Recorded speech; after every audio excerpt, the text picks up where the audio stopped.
When discussing the merits of mid-19th century clothing, I am so often told by people, well, of course their fabrics are better. And when I ask what they mean by that, I am almost always told, well, because their fabrics were thicker. Well, we won't get into the debate whether the fabrics are better or worse, but 19th century dress fabrics are rarely thicker than their 21st century counterparts. In fact, they are usually much finer than modern fabrics. Let's look at some examples. Wool chalet dress.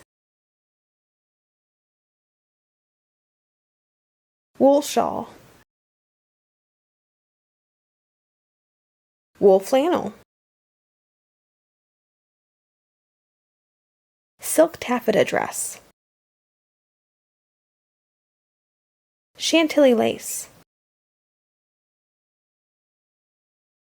Crepe morning bonnet. Cotton toddler's dress. Child's cotton pelerine. Cotton parasol cover. Piña cloth.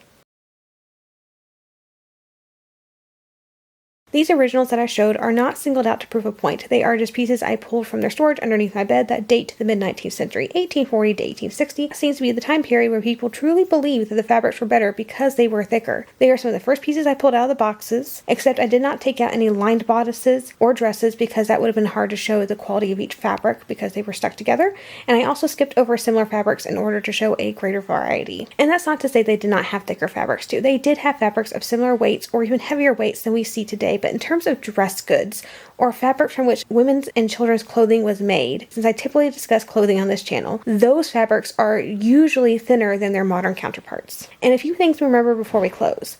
Better quality does not necessarily equal thicker in regards to fabric. Just because we may have noticed fabrics getting thinner within our lifetimes does not mean that we can assume that fabrics must have been thicker in the 19th century and then slowly got thinner over time. The 19th century had cheap, very poor quality fabric too. They just don't often survive for us to study today. I hope this video taught you something. Let me know if it did in the comments. Thanks for watching.